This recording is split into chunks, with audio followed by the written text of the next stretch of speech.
여러분, 하나님의 말씀은 살아있고 운동력이 있다고 히브리서 4장 12절은 말씀하고 있습니다. 그런데 정말로 말씀이 살아서 역사하는 것을 경험해 보신 적이 있으신가요? 성경을 펼쳐서 읽기는 하는데 그냥 글자로만 보이고 마음에 와닿지 않은 적이 얼마나 많으신지 모릅니다. 저는 오늘 여러분께 아주 특별한 간증을 나누려고 합니다. 시편 23편 단 6절의 말씀을 필사하면서 인생이 완전히 바뀐 한 성도님의 실제 이야기입니다. 이분은 우리와 똑같이 평범한 신앙생활을 하시던 60대 초반의 이영숙 권사님이십니다. 권사님은 30년 넘게 교회를 다니시면서 성실하게 신앙생활을 해오셨습니다. 주일 예배는 물론이고 수요 예배, 새벽 기도회도 빠지지 않으셨고 구역 모임에서도 열심히 봉사하시던 분이셨습니다. 주변에서 보기에는 정말 모범적인 신앙인이셨습니다. 그런데 권사님은 속으로 깊은 고민이 있으셨다고 합니다. 교회는 열심히 다니지만 정작 하나님과의 친밀한 교제는 경험하지 못하고 계셨던 것입니다. 기도를 해도 천장에 막힌 것처럼 답답하고 성경을 읽어도 그냥 글자로만 보일 뿐 마음에 감동이 없었다고 합니다. 그런데 권사님께 더 큰 어려움이 찾아왔습니다. 남편이 운영하시던 작은 사업이 갑자기 어려워지면서 빚이 생기기 시작했습니다.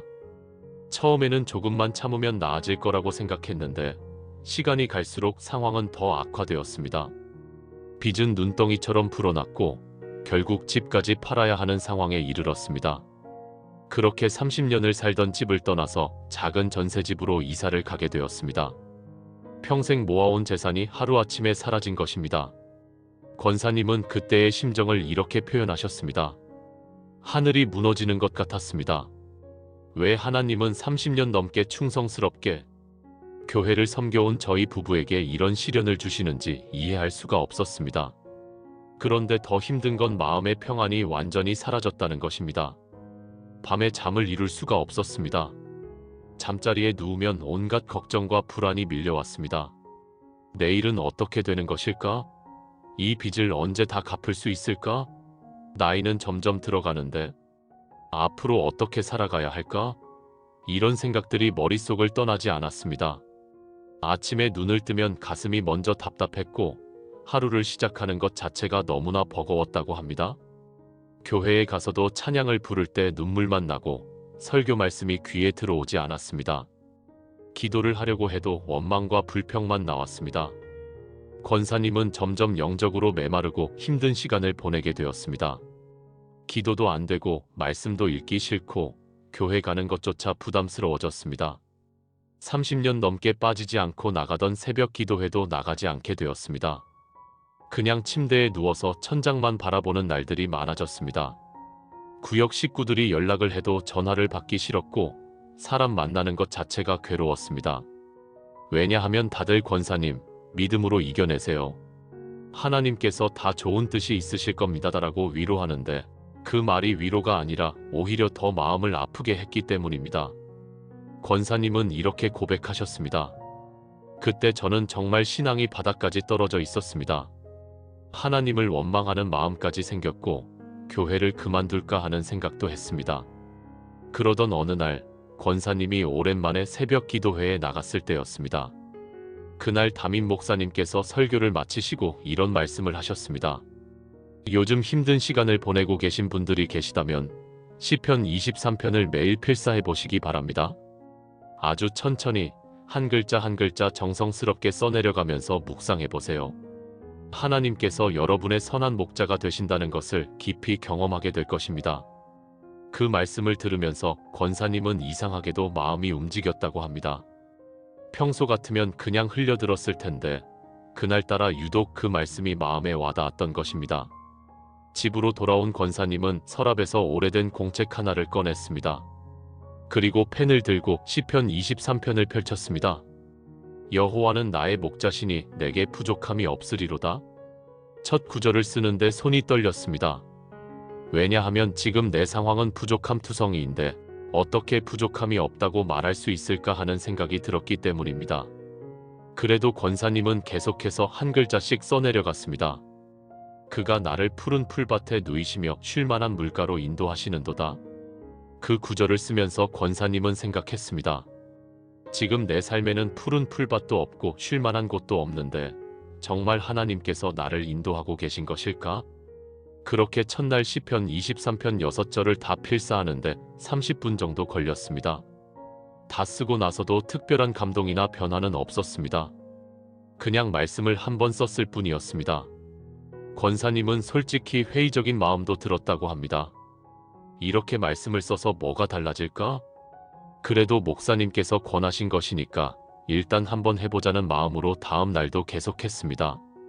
이틀째, 사흘째, 나흘째, 권사님은 매일 아침 일어나면 가장 먼저 시편 23편을 필사했습니다.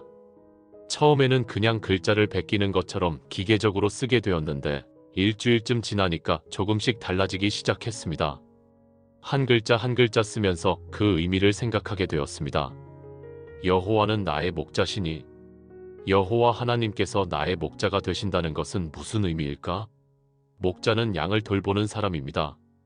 양이 길을 잃지 않도록 인도하고 위험으로부터 보호하고 먹을 것을 제공하고 상처를 치료해주는 사람입니다.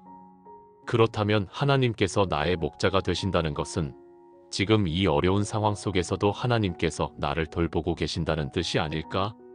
권사님은 그런 생각을 하면서 조금씩 마음이 열리기 시작했다고 합니다. 2주가 지나고 3주가 지났습니다. 권사님은 계속해서 매일 아침 시편 23편을 필사했습니다.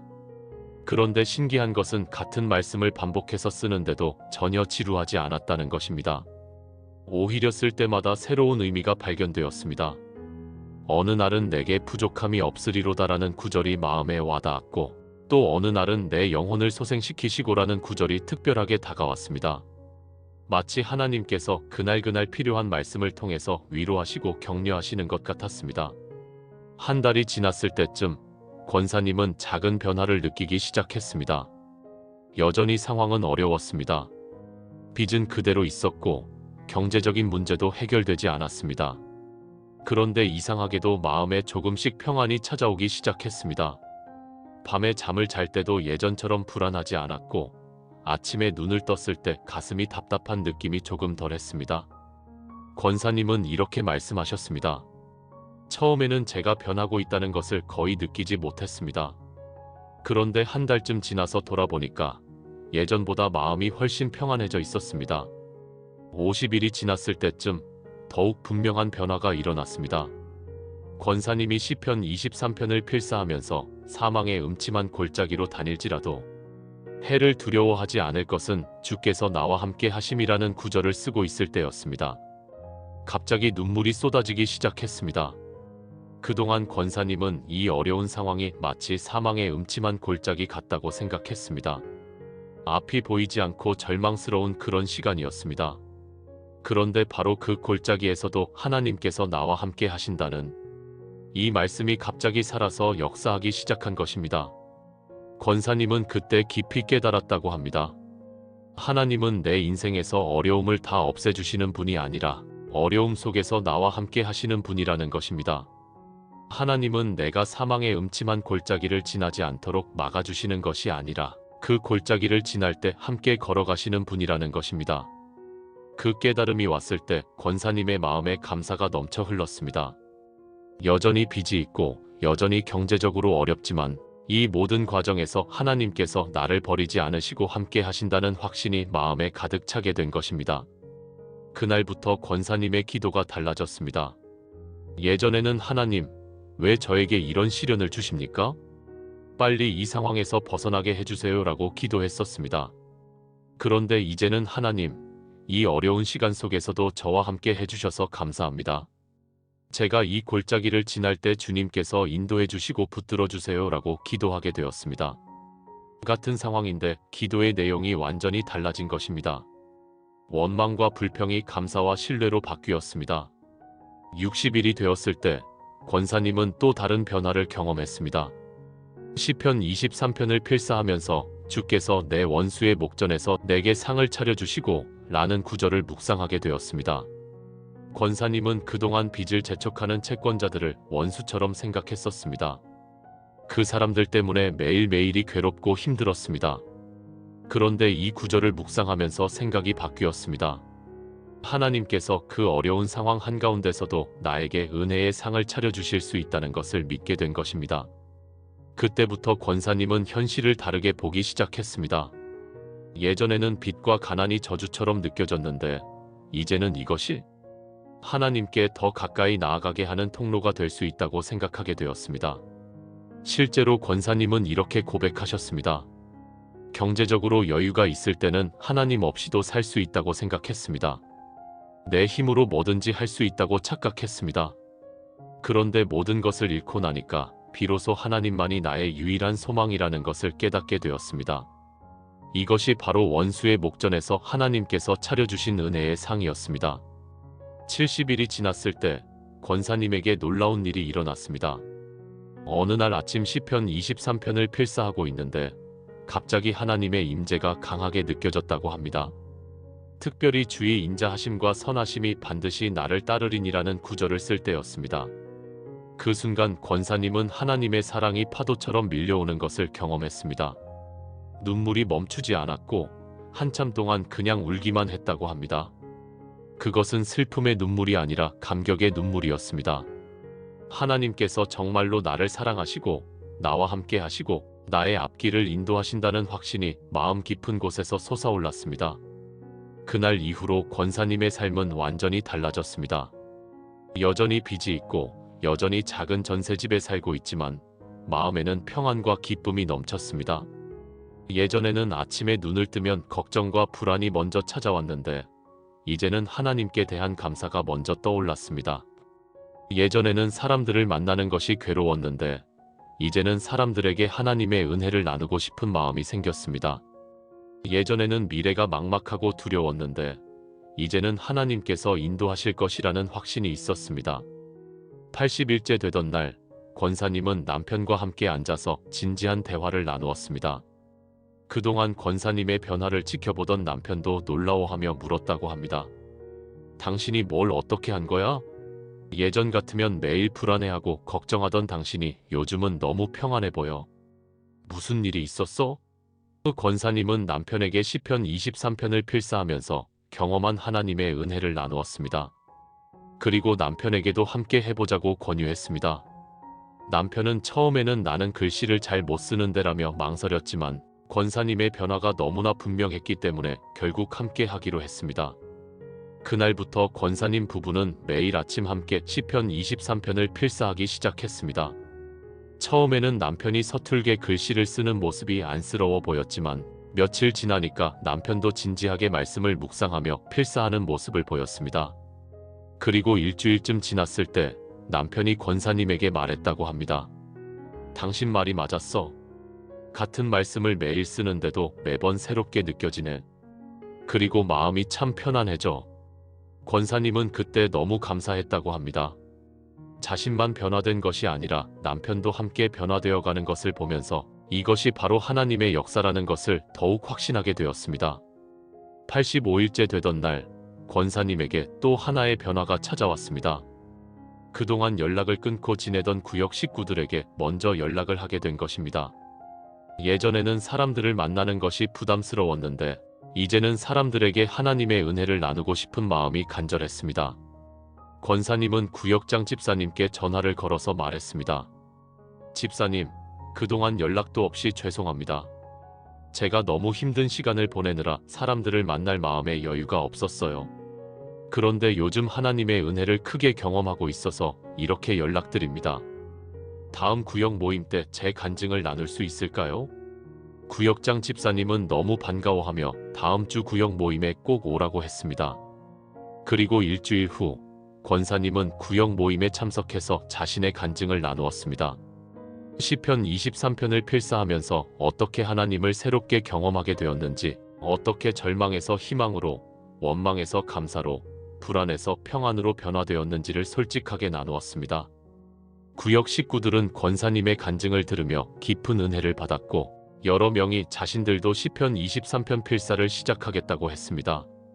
90일이 되던 날 권사님은 특별한 감사 기도를 드렸습니다. 시편 23편을 필사하기 시작한 지 석 달이 되는 날이었습니다. 권사님은 그동안 쓴 공책을 보면서 감회가 새로웠다고 합니다. 90일 동안 90번을 시편 23편을 필사했고 그 과정에서 하나님께서 얼마나 많은 은혜를 부어주셨는지 돌아보았습니다. 상황은 크게 달라지지 않았지만 자신은 완전히 다른 사람이 되어 있었습니다. 예전에 불안하고 원망하던 사람이 아니라 평안하고 감사하는 사람으로 변화되어 있었습니다. 그런데 바로 그날 저녁 놀라운 일이 일어났습니다. 오랫동안 연락이 끊겼던 친구로부터 전화가 온 것입니다. 그 친구는 권사님 남편이 사업을 할 때 함께 일했던 동업자였는데 사업이 망하면서 서로 연락을 끊고 지냈던 사이였습니다. 그런데 그 친구가 갑자기 전화를 해서 만나자고 했습니다. 권사님 부부는 무슨 일인가 싶어서 조심스럽게 만남에 응했습니다. 다음 날 만난 그 친구는 권사님 부부에게 깊이 사과했습니다. 그동안 자기 잘못도 있었는데 모든 책임을 권사님 남편에게만 떠넘기고 연락을 끊었던 것이 늘 마음에 걸렸다고 했습니다. 그래서 용기를 내서 연락을 하게 되었고 이제라도 함께 다시 시작해보고 싶다고 제안했습니다. 그 친구는 새로운 사업 아이템을 준비하고 있었는데 권사님 남편의 경험과 능력이 꼭 필요하다고 했습니다.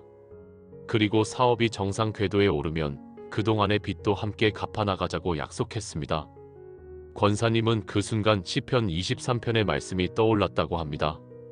주께서 내 원수의 목전에서 내게 상을 차려주시고 바로 이것이 하나님께서 차려주신 상이었습니다.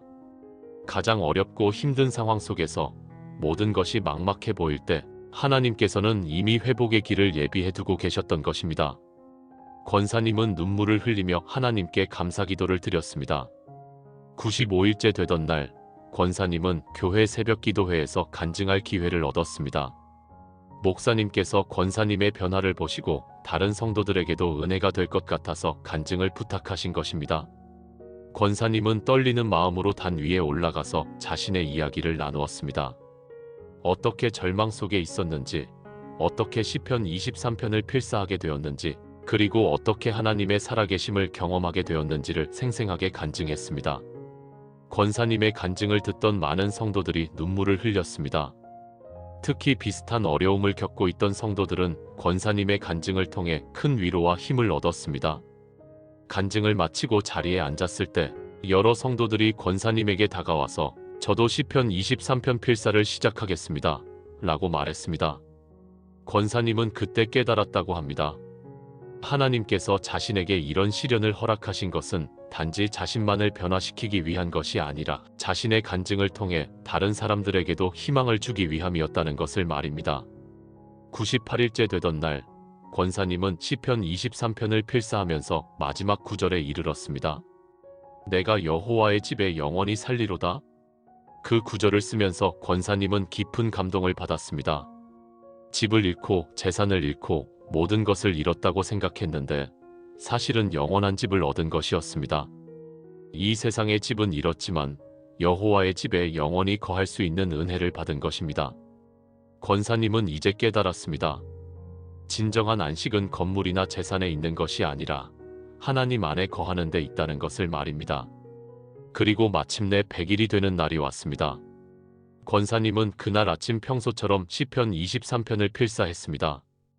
그런데 그날은 유독 특별하게 느껴졌습니다. 100번째 필사를 하면서 권사님은 처음 시작할 때와 지금을 비교해 보았습니다.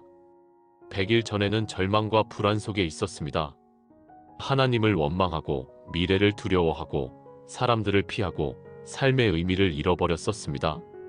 그런데 지금은 완전히 다른 사람이 되어 있었습니다. 평안과 감사가 넘치고 하나님을 신뢰하고 미래를 소망하고 사람들과 은혜를 나누고 삶의 의미를 다시 발견했습니다. 권사님은 100번째 필사를 마치고 공책을 덮으면서 길고 깊은 기도를 드렸습니다. 하나님 아버지, 감사합니다. 100일 전 저는 완전히 무너져 있었습니다. 하나님을 원망하고 신앙을 포기하려고 했습니다. 그런데 주님께서는 시편 23편이라는 짧은 말씀을 통해서 저를 완전히 새롭게 하셨습니다. 매일 아침 이 말씀을 필사하면서 주님의 음성을 듣고 주님의 사랑을 경험하고 주님의 인도하심을 깨닫게 하셨습니다. 이제 저는 압니다. 주님께서 정말로 나의 목자이시고 내게 부족함이 없게 하시고 사망의 음침한 골짜기에서도 함께 하시는 분이라는 것을 말입니다. 그날 오후 권사님은 교회를 찾아가서 목사님을 만났습니다. 그리고 그동안의 이야기를 나누며 깊이 감사를 표했습니다. 목사님, 100일 전에 시편 23편을 필사하라고 권유해 주셔서 정말 감사합니다. 만약 그때 목사님의 권유가 없었다면 저는 지금도 절망 속에 있었을 것입니다. 그런데 시편 23편을 필사하면서 하나님을 새롭게 만났고 제 인생이 완전히 바뀌었습니다. 목사님은 권사님의 손을 잡으며 말씀하셨습니다. 권사님, 그것은 제가 한 것이 아닙니다. 하나님께서 하신 일입니다. 하나님께서 권사님을 사랑하셔서 당신의 말씀으로 권사님을 만나주신 것입니다. 그렇습니다. 사랑하는 여러분, 이 모든 것은 하나님께서 하신 일입니다. 이영숙 권사님은 특별한 사람이 아니었습니다. 우리와 똑같이 평범한 신앙인이었고 어려움 속에서 절망하고 원망했던 사람이었습니다. 그런데 하나님께서는 시편 23편이라는 단 6절의 말씀을 통해서 권사님을 완전히 새롭게 하셨습니다. 100일도 채 안 되는 짧은 시간 동안 말입니다. 여러분도 지금 혹시 어려운 시간을 보내고 계십니까? 앞이 보이지 않고 마음이 답답하고 하나님이 멀게만 느껴지십니까? 그렇다면 오늘 이 간증이 여러분에게 큰 위로와 희망이 되기를 바랍니다. 하나님의 말씀은 정말로 살아있고 운동력이 있습니다. 시편 23편은 우리 모두가 잘 아는 말씀이지만 그 말씀을 천천히 필사하면서 묵상할 때 하나님께서 새롭게 말씀하십니다. 이제 저는 여러분과 함께 시편 23편을 깊이 살펴보려고 합니다. 이영숙 권사님이 100일 동안 이 말씀을 필사하면서 경험했던 은혜들을 함께 나누고 우리도 어떻게 이 말씀을 묵상하고 적용할 수 있는지 구체적으로 살펴보겠습니다. 그리고 여러분도 오늘부터 시편 23편 필사를 시작하실 수 있도록 실제적인 방법들을 안내해드리겠습니다. 시편 23편은 다윗이 쓴 시편입니다. 다윗은 어릴 때 양을 치던 목동이었습니다. 그는 들판에서 양들을 돌보면서 목자의 마음을 깊이 이해하게 되었습니다. 양들이 얼마나 약하고 연약한 동물인지, 목자의 보호와 인도가 얼마나 필요한지를 몸소 체험했습니다. 그래서 다윗은 나중에 왕이 되고 나서도 자신을 양에 비유하고 하나님을 목자에 비유할 수 있었던 것입니다. 다윗이 이 시편을 쓴 시기가 정확히 언제인지는 알 수 없지만 아마도 인생의 많은 풍파를 겪은 후에 쓴 것으로 추정됩니다. 다윗은 평탄한 인생을 살지 않았습니다. 골리앗과 싸워야 했고 사울 왕에게 쫓겨다녀야 했고 아들의 반역을 경험해야 했고 수많은 전쟁을 치러야 했습니다. 그런 인생의 험난한 여정 속에서 다윗은 하나님께서 자신의 목자가 되어주셨다는 것을 고백하게 된 것입니다. 여호와는 나의 목자시니 내게 부족함이 없으리로다. 이것이 시편 23편의 첫 구절입니다. 이영숙 권사님이 처음 이 구절을 필사할 때는 이해가 되지 않았습니다. 왜냐하면 지금 자신의 상황은 부족함 투성이었기 때문입니다. 집도 잃었고 재산도 잃었고 평안도 잃었습니다. 어떻게 부족함이 없다고 말할 수 있을까? 그런데 권사님은 필사를 계속하면서 이 구절의 참된 의미를 깨닫게 되었습니다. 부족함이 없다는 것은 모든 것이 풍족하다는 뜻이 아닙니다. 오히려 목자가 함께 계시기 때문에 필요한 것을 채워주신다는 뜻입니다. 양은 스스로 먹이를 찾을 수 없습니다. 물을 찾을 수도 없고 위험으로부터 자신을 보호할 수도 없습니다. 그래서 목자가 필요한 것입니다. 목자가 양을 좋은 풀밭으로 인도하고 물가로 데리고 가고 위험에서 보호해줍니다. 양에게는 목자만 있으면 부족함이 없는 것입니다. 마찬가지로 우리에게도 하나님이라는 목자가 계시면 부족함이 없습니다. 비록 지금 당장 눈에 보이는 것들이 부족해 보일지라도 하나님께서 우리의 목자가 되어주시면 필요한 모든 것을 채워주십니다. 권사님은 이것을 깨닫게 되면서 마음의 평안이 찾아왔습니다. 집은 작아졌지만 하나님께서 나의 목자가 되어주시니 부족함이 없습니다. 재산은 사라졌지만 하나님께서 나의 필요를 채워주시니 부족함이 없습니다. 그가 나를 푸른 풀밭에 누이시며 쉴만한 물가로 인도하시는도다. 이것이 2절의 말씀입니다. 양은 좋은 풀밭과 깨끗한 물이 필요합니다. 양은 더러운 물을 마시지 않습니다. 흐르는 깨끗한 물만 마십니다. 그래서 목자는 양들을 흐르는 시냇가로 인도해야 합니다. 또한 양은 푸른 풀밭이 필요합니다. 양은 풀을 뜯어먹으면서 영양을 얻기 때문입니다. 목자는 양들이 배불리 먹을 수 있는 좋은 풀밭을 찾아서 그곳으로 인도해야 합니다. 하나님께서도 우리를 푸른 풀밭과 쉴만한 물가로 인도하십니다. 푸른 풀밭은 무엇입니까? 그것은 하나님의 말씀입니다. 하나님의 말씀을 통해서 우리는 영적인 양식을 얻습니다. 쉴만한 물가는 무엇입니까? 그것은 성령의 은혜입니다. 성령께서 우리에게 생수와 같은 은혜를 부어주셔서 우리의 영혼을 시원하게 하십니다. 이영숙 권사님은 시편 23편을 필사하면서 바로 이 은혜를 경험했습니다. 하나님의 말씀이 권사님에게는 푸른 풀밭이 되었습니다. 매일 아침 시편 23편을 필사하면서 그 말씀을 묵상할 때 권사님의 영혼은 영적인 양식을 얻었습니다. 그리고 성령의 은혜가 권사님에게는 쉴만한 물가가 되었습니다. 필사하는 그 시간에 성령께서 권사님의 마음에 평안과 위로를 부어주셨습니다. 특별히 누이시며라는 표현에 주목해 보시기 바랍니다. 하나님께서는 우리를 푸른 풀밭에 누이십니다. 누운다는 것은 쉰다는 뜻입니다. 하나님께서는 우리에게 안식을 주십니다. 우리는 항상 분주하게 살아갑니다. 할 일이 많고 걱정이 많고 불안이 많습니다. 그래서 쉴 수가 없습니다. 그런데 하나님께서는 우리를 푸른 풀밭에 누이셔서 쉬게 하십니다. 권사님도 처음에는 너무 불안해서 쉴 수가 없었습니다. 밤에 잠도 제대로 못 자고 늘 긴장하고 늘 걱정했습니다.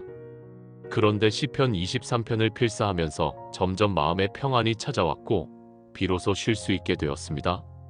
하나님께서 권사님을 푸른 풀밭에 누이신 것입니다. 내 영혼을 소생시키시고 자기 이름을 위하여 의의 길로 인도하시는도다. 이것이 3절의 말씀입니다. 양은 때때로 길을 잃고 헤맬 때가 있습니다. 잘못된 곳으로 가서 위험에 빠지기도 합니다. 그럴 때 목자는 양을 찾아서 다시 올바른 길로 인도합니다. 마찬가지로 우리도 인생의 길을 가다가 방향을 잃을 때가 있습니다. 잘못된 선택을 하고 죄의 길로 빠지기도 합니다. 그럴 때 하나님께서는 우리를 다시 의의 길로 인도하십니다. 내 영혼을 소생시키시고라는 표현이 참 은혜롭습니다. 소생시킨다는 것은 죽어가던 것을 다시 살린다는 뜻입니다. 우리의 영혼이 죽어가고 있을 때 하나님께서 그 영혼을 다시 살리십니다. 이영숙 권사님의 영혼도 죽어가고 있었습니다. 절망과 불안과 원망 속에서 영혼이 시들어가고 있었습니다. 그런데 하나님께서 시편 23편이라는 말씀을 통해서 권사님의 영혼을 소생시키셨습니다. 그리고 자기 이름을 위하여라는 표현도 중요합니다. 하나님께서 우리를 인도하시는 이유는 우리가 잘나서가 아닙니다. 하나님의 이름을 위해서입니다. 하나님께서는 당신의 영광을 위해서, 당신의 신실하심을 나타내기 위해서 우리를 인도하십니다. 그러니 우리는 하나님의 인도하심을 확신할 수 있습니다. 내가 연약하고 부족해도 하나님께서는 당신의 이름을 위해서 나를 끝까지 인도하실 것입니다. 내가 사망의 음침한 골짜기로 다닐지라도 해를 두려워하지 않을 것은 주께서 나와 함께 하심이라. 이것이 4절 전반부의 말씀입니다. 이 구절은 시편 23편에서 가장 유명한 구절 중 하나입니다. 이영숙 권사님에게도 이 구절이 가장 큰 위로가 되었습니다. 사망의 음침한 골짜기는 무엇입니까? 그것은 인생에서 가장 어둡고 힘든 시기를 의미합니다. 앞이 보이지 않고 절망스럽고 죽음 같은 고통을 겪는 그런 시기입니다. 우리는 인생을 살면서 이런 골짜기를 지날 때가 있습니다. 질병으로, 경제적 어려움으로, 관계의 파탄으로, 실패와 좌절로 사망의 음침한 골짜기를 지나게 됩니다. 권사님에게도 그런 골짜기의 시간이 있었습니다. 재산을 잃고, 집을 잃고, 평안을 잃었던 그 시간은 정말로 사망의 음침한 골짜기 같았습니다. 그런데 이 구절은 우리에게 중요한 진리를 가르쳐 줍니다. 하나님께서는 우리가 골짜기를 지나지 않도록 막아주시는 것이 아니라 골짜기를 지날 때 함께 하신다는 것입니다. 다닐지라도라는 표현을 주목해 보세요. 골짜기에 머무는 것이 아니라 지나간다는 뜻입니다. 골짜기는 영원히 계속되지 않습니다. 지나가는 것입니다. 그리고 그 골짜기를 지날 때 하나님께서 함께 하십니다. 주께서 나와 함께 하심이라. 이것이 우리의 위로입니다. 혼자가 아닙니다. 하나님께서 함께 하십니다. 권사님은 이 진리를 깨달았을 때 눈물을 쏟았습니다. 자신이 혼자 이 어려움을 견뎌내야 한다고 생각했는데 알고 보니 하나님께서 늘 함께 하고 계셨던 것입니다. 그 깨달음이 왔을 때 두려움이 사라졌습니다. 해를 두려워하지 않을 것은 더 이상 두렵지 않습니다. 왜냐하면 하나님께서 함께 하시기 때문입니다. 주의 지팡이와 막대기가 나를 안위하시나이다. 이것이 4절 후반부의 말씀입니다. 목자는 지팡이와 막대기를 가지고 다닙니다. 지팡이는 자신이 걸을 때 사용하는 도구이고 막대기는 양들을 인도하고 보호하는 도구입니다. 목자는 막대기로 양들을 부드럽게 인도하기도 하고 위험한 짐승으로부터 양들을 보호하기도 합니다. 하나님의 지팡이와 막대기는 무엇입니까? 그것은 하나님의 말씀과 성령입니다. 하나님께서는 말씀으로 우리를 인도하시고 성령으로 우리를 보호하십니다. 그리고 때로는 하나님의 징계도 지팡이와 막대기가 될 수 있습니다. 히브리서 12장은 하나님께서 사랑하시는 자를 징계하신다고 말씀합니다. 그 징계가 당시에는 괴롭지만 나중에는 의의 평강한 열매를 맺게 합니다. 권사님은 처음에 자신이 겪는 어려움이 하나님의 징계인가 생각했습니다. 내가 무슨 잘못을 했기에 이런 고통을 당하는가? 그런데 시편 23편을 묵상하면서 생각이 바뀌었습니다. 이것은 징계가 아니라 연단이었습니다. 하나님께서 더 깊은 신앙으로 이끌기 위해서 하나님을 더 깊이 의지하게 하기 위해서 허락하신 과정이었습니다. 그리고 그 과정에서 하나님의 지팡이와 막대기가 오히려 안위가 되었습니다. 주께서 내 원수의 목전에서 내게 상을 차려주시고 기름을 내 머리에 부으셨으니 내 잔이 넘치나이다. 이것이 5절의 말씀입니다. 이 구절은 시편 23편에서 이미지가 바뀌는 부분입니다. 앞에서는 목자와 양의 이미지였다면 여기서는 주인과 손님의 이미지로 바뀝니다. 중동 지역의 관습에 따르면 집주인은 손님을 환대할 때 풍성한 상을 차려주고 향기로운 기름을 머리에 부어주고 잔에 포도주를 가득 채워줍니다.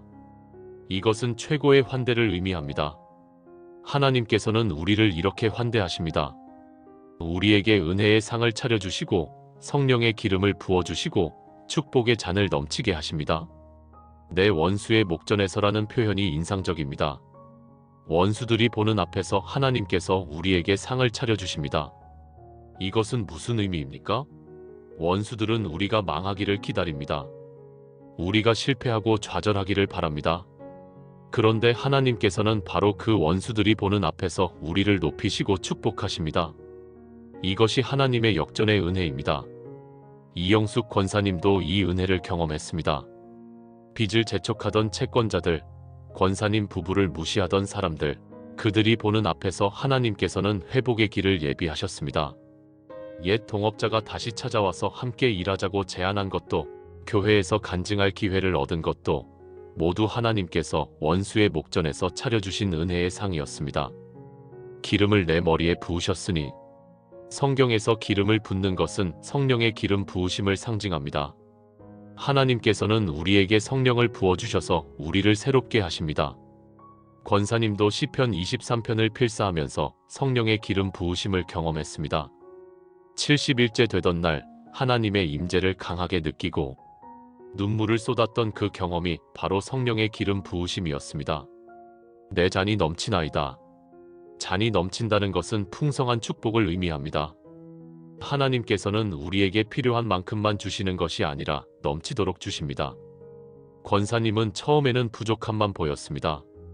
집도 부족하고 돈도 부족하고 평안도 부족했습니다. 그런데 하나님과의 관계가 회복되고 나니 오히려 잔이 넘치는 것을 경험했습니다. 하나님의 사랑이 넘치고 평안이 넘치고 기쁨이 넘치고 감사가 넘쳤습니다. 내 평생의 선하심과 인자하심이 반드시 나를 따르리니 내가 여호와의 집에 영원히 살리로다. 이것이 시편 23편의 마지막 구절입니다. 이 구절은 확신과 소망으로 가득합니다. 반드시라는 단어에 주목하세요. 혹시 그럴까가 아니라 반드시 그렇다는 확신입니다.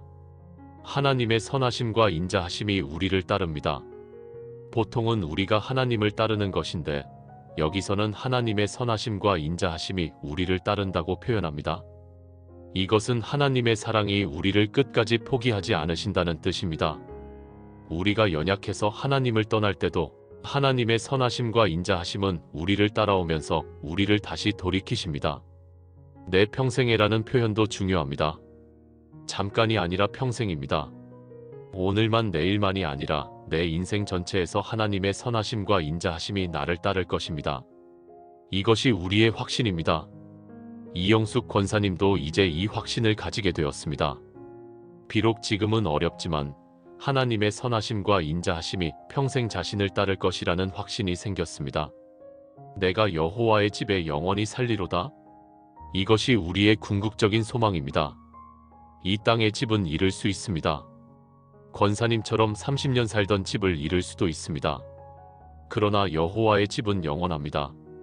우리는 여호와의 집에 영원히 거할 것입니다. 이것이 우리의 참된 안식입니다. 권사님은 이 구절을 묵상하면서 깨달았습니다. 자신이 잃은 것은 일시적인 땅의 집이지만 얻은 것은 영원한 하나님의 집이라는 것을 말입니다. 그리고 사실 우리는 이미 지금도 여호와의 집에 거하고 있습니다. 하나님께서 우리와 함께 하시고 우리가 하나님 안에 거하기 때문입니다. 그리고 언젠가 이 땅의 삶이 끝나면 우리는 하나님의 집에 영원히 거하게 될 것입니다. 이렇게 시편 23편은 단 6절의 짧은 시편이지만 그 안에는 엄청나게 풍성한 진리가 담겨 있습니다. 하나님께서 우리의 목자가 되신다는 진리, 우리에게 부족함이 없게 하신다는 진리, 우리를 푸른 풀밭과 쉴만한 물가로 인도하신다는 진리, 우리의 영혼을 소생시키신다는 진리, 사망의 음침한 골짜기에서도 함께 하신다는 진리, 원수의 목전에서 상을 차려주신다는 진리, 선하심과 인자하심이 평생 우리를 따른다는 진리, 그리고 우리가 여호와의 집에 영원히 거한다는 진리가 모두 담겨 있습니다. 이영숙 권사님은 이 모든 진리를 100일 동안 시편 23편을 필사하면서 하나하나 경험했습니다.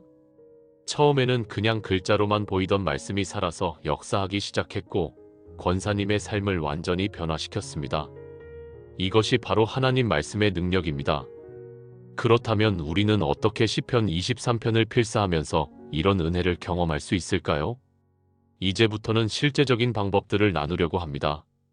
여러분도 오늘부터 시편 23편 필사를 시작하실 수 있도록 구체적인 안내를 드리겠습니다. 첫째, 매일 일정한 시간을 정하세요. 이영숙 권사님은 매일 아침을 택했습니다. 아침에 일어나면 가장 먼저 시편 23편을 필사했습니다. 하루를 시작하기 전에 하나님의 말씀으로 마음을 준비하는 것입니다. 어떤 분들은 아침이 좋고 어떤 분들은 저녁이 좋을 수 있습니다. 중요한 것은 매일 일정한 시간을 정해서 꾸준히 하는 것입니다. 가능하면 조용하고 방해받지 않는 시간을 택하시기 바랍니다. 필사는 단순히 글씨를 쓰는 것이 아니라 하나님과 교제하는 시간이기 때문입니다. 전화벨도 끄고 텔레비전도 끄고 오직 하나님의 말씀에만 집중할 수 있는 환경을 만드세요. 권사님은 새벽 6시를 택했습니다. 아직 가족들이 잠들어 있고 집안이 조용한 그 시간에 하나님과 단둘이 만나는 시간을 가졌습니다. 둘째, 적절한 도구를 준비하세요. 공책과 펜만 있으면 됩니다. 특별히 비싼 것을 준비할 필요는 없습니다. 권사님도 그냥 서랍에 있던 오래된 공책을 사용했습니다. 다만 자신이 편하게 쓸 수 있는 펜을 택하시기 바랍니다. 너무 가는 펜보다는 적당한 굵기의 펜이 좋습니다. 글씨를 쓸 때 손에 무리가 가지 않도록 말입니다. 어떤 분들은 예쁜 공책과 좋은 펜을 새로 사는 것도 좋습니다. 하나님께 드리는 정성의 표현이 될 수 있기 때문입니다. 다만 도구에 너무 신경 쓰느라 정작 필사를 시작하지 못하는 일이 없도록 하세요. 중요한 것은 도구가 아니라 말씀을 묵상하는 마음입니다. 셋째, 천천히 정성스럽게 쓰세요. 서두르지 마세요. 빨리 쓰는 것이 목적이 아닙니다. 한 글자 한 글자 정성스럽게 쓰면서 그 의미를 생각하는 것이 목적입니다. 권사님은 시편 23편 전체를 필사하는데 30분 정도 걸렸습니다. 어떤 날은 더 오래 걸리기도 했습니다. 특별히 마음에 와닿는 구절이 있으면 그 부분에서 멈춰서 더 오래 묵상하기도 했습니다. 글씨를 예쁘게 쓰려고 너무 애쓸 필요는 없습니다. 하나님은 우리의 글씨체를 보시는 것이 아니라 우리의 마음을 보십니다. 다만 정성을 다해서 쓰세요. 마치 하나님께 편지를 쓰듯이 하나님과 대화하듯이 쓰세요. 넷째, 소리내어 읽으면서 쓰세요. 권사님은 처음에는 조용히 혼자 썼는데 며칠 후부터는 작은 소리로 읽으면서 쓰기 시작했습니다. 그랬더니 말씀이 더욱 생생하게 다가왔다고 합니다. 눈으로 보고 손으로 쓰고 입으로 읽고 귀로 듣는 것입니다. 이렇게 여러 감각을 동원하면 말씀이 더욱 깊이 마음에 새겨집니다. 다만 너무 큰 소리로 읽을 필요는 없습니다. 가족들을 깨우거나 방해할 정도로 큰 소리가 아니라 자신만 들을 수 있는 작은 소리면 충분합니다. 중요한 것은 말씀을 소리내어 고백하는 것입니다. 여호와는 나의 목자신이라고 쓰면서 여호와는 나의 목자신이라고 작게 읽는 것입니다. 그러면 그 말씀이 단순히 성경의 말씀이 아니라 나의 고백이 됩니다. 다섯째, 매일 같은 말씀을 반복하세요. 시편 23편은 단 6절입니다. 매일 이 6절을 반복해서 쓰세요. 처음에는 지루할 것 같지만 전혀 그렇지 않습니다. 권사님의 간증처럼 같은 말씀을 반복해서 쓰는데도 매번 새로운 의미가 발견됩니다. 어느 날은 1절이 특별하게 다가오고 또 어느 날은 4절이 마음에 와닿습니다. 하나님께서 그날 우리에게 필요한 말씀으로 위로하시고 격려하십니다. 어떤 분들은 100일 동안 같은 말씀만 쓰면 암송이 되지 않을까라고 물으십니다. 물론 자연스럽게 암송이 될 것입니다. 그러나 필사의 목적은 암송이 아닙니다. 묵상입니다. 말씀을 깊이 묵상하고 하나님과 교제하는 것이 목적입니다. 암송은 그 과정에서 자연스럽게 따라오는 부산물일 뿐입니다. 여섯째, 필사 후에는 짧은 기도 시간을 가지세요. 시편 23편을 다 쓰고 나면 공책을 덮지 말고 잠시 묵상하는 시간을 가지세요. 오늘 필사하면서 특별히 마음에 와닿았던 구절이 무엇인지 생각해 보세요. 그리고 그 말씀을 가지고 하나님께 기도하세요. 예를 들어 오늘 내 영혼을 소생시키시고라는 구절이 마음에 와닿았다면 하나님, 지금 제 영혼이 많이 지쳐 있습니다.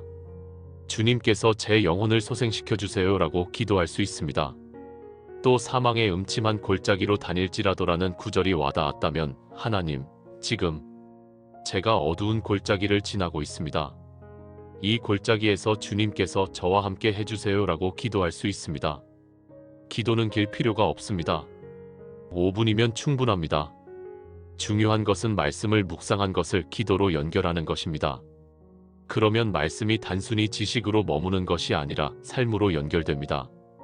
일곱째, 날짜를 기록하세요. 매일 필사할 때 날짜를 함께 적어두세요. 그러면 나중에 공책을 펼쳐볼 때 그날 자신의 영적 여정을 돌아볼 수 있습니다. 권사님은 100일이 지난 후에 처음부터 다시 공책을 펼쳐보면서 자신이 얼마나 변화되었는지를 확인할 수 있었습니다. 또한 간단한 메모를 추가하는 것도 좋습니다. 오늘 특별히 은혜 받은 구절이나 하나님께서 주신 깨달음을 짧게 메모해두세요. 오늘 주께서 나와 함께 하심이라는 구절에서 큰 위로를 받았다 같은 간단한 메모만으로도 충분합니다. 나중에 다시 읽어볼 때 그날의 은혜를 다시 떠올릴 수 있습니다. 여덟째, 꾸준함이 가장 중요합니다. 100일은 긴 시간입니다. 석 달이 넘는 시간입니다. 그 기간 동안 매일 빠지지 않고 계속하는 것이 쉽지 않을 수 있습니다. 바쁜 날도 있고 피곤한 날도 있고 의욕이 생기지 않는 날도 있을 것입니다. 그래도 꾸준히 계속하세요. 권사님도 처음 일주일은 정말 힘들었다고 합니다. 특별한 변화가 느껴지지 않았고 이게 무슨 소용이 있나 싶은 생각도 들었습니다. 그래도 목사님께서 권유하신 것이니까 일단 한 달은 해보자고 마음먹었습니다. 그런데 한 달을 넘기니까 조금씩 변화가 느껴지기 시작했고 2달을 넘기니까 확실한 변화를 경험하게 되었습니다. 만약 하루를 빠뜨렸다면 자책하지 마세요. 그냥 다음 날부터 다시 시작하면 됩니다. 중요한 것은 완벽하게 하는 것이 아니라 꾸준히 하는 것입니다. 넘어져도 다시 일어나서 계속하세요. 아홉째, 가족이나 친구와 함께 하세요. 혼자 하는 것도 좋지만 함께 하면 더욱 힘이 됩니다. 권사님도 80일쯤 되었을 때 남편과 함께 시작했고 그것이 큰 격려가 되었다고 합니다. 서로 격려하고 서로의 변화를 나누면서 더욱 은혜를 경험할 수 있습니다. 만약 배우자나 가족이 함께하기 어렵다면 구역이나 속회 식구들과 함께 할 수도 있습니다. 우리 함께 100일 동안 시편 23편을 필사해 봅시다라고 제안하고 일주일에 한 번씩 만나서 서로의 은혜를 나누는 것도 좋습니다. 혼자서는 중도에 포기하기 쉽지만 함께하면 끝까지 완주할 수 있는 힘이 생깁니다. 열째, 100일 후에도 계속하세요. 100일은 끝이 아니라 시작입니다. 권사님도 100일이 지난 후에도 계속 시편 23편을 필사하고 계십니다. 이제는 의무가 아니라 기쁨으로 하고 계십니다. 매일 아침 하나님을 만나는 그 시간이 너무 좋아서 계속하고 계신 것입니다. 100일 후에는 다른 시편으로 확장할 수도 있습니다. 시편 1편, 시편 27편, 시편 91편, 시편 121편 등 다른 시편들도 필사해 볼 수 있습니다. 또는 신약의 말씀들, 예를 들어 요한복음 1장, 로마서 8장, 고린도전서 13장 같은 말씀들도 필사할 수 있습니다. 중요한 것은 말씀 필사를 통한 묵상이 평생의 습관이 되는 것입니다. 이제 시편 23편의 각 구절을 어떻게 묵상하고 적용할 수 있는지 더 구체적으로 살펴보겠습니다. 필사할 때 이런 질문들을 가지고 묵상하시면 더욱 깊은 은혜를 경험하실 수 있습니다. 여호와는 나의 목자시니를 필사할 때는 이렇게 묵상해 보세요. 하나님께서 정말로 나의 목자가 되어주신다는 것을 믿습니까? 목자는 양을 사랑하고 돌보고 보호하고 인도합니다. 하나님께서 나를 그렇게 대하신다는 것을 받아들일 수 있습니까? 혹시 하나님을 멀리 계신 분, 무서운 분, 엄격한 재판관으로만 생각하고 계시지는 않습니까? 하나님을 목자로 고백하는 것은 매우 친밀한 고백입니다. 목자와 양의 관계는 매우 가깝습니다. 목자는 양의 이름을 알고 양의 특성을 알고 양의 필요를 압니다. 하나님께서도 우리를 그렇게 아십니다. 이사야 43장 1절은 내가 너를 지명하여 불렀나니 너는 내 것이라고 말씀합니다. 하나님은 우리를 이름으로 부르시는 분입니다. 내게 부족함이 없으리로다를 필사할 때는 이렇게 묵상해 보세요. 지금 내게 부족하다고 느껴지는 것이 무엇입니까? 돈입니까? 건강입니까? 관계입니까? 평안입니까? 그 부족함을 하나님께 솔직하게 고백하세요. 그리고 하나님께서 나의 목자가 되시면 정말로 부족함이 없을 것이라고 믿습니까? 부족함이 없다는 것은 모든 것이 넘친다는 뜻이 아닙니다. 필요한 것을 하나님께서 채워주신다는 뜻입니다. 빌립보서 4장 19절은 나의 하나님이 그리스도 예수 안에서 영광 가운데 그 풍성한 대로 너희 모든 쓸 것을 채우시리라고 약속합니다. 하나님께서는 우리의 모든 필요를 아시고 채워주십니다. 그가 나를 푸른 풀밭에 누이시며를 필사할 때는 이렇게 묵상해 보세요. 지금 내 삶에 안식이 있습니까? 아니면 늘 분주하고 바쁘고 불안합니까? 하나님께서는 우리를 푸른 풀밭에 누이십니다. 쉬게 하십니다.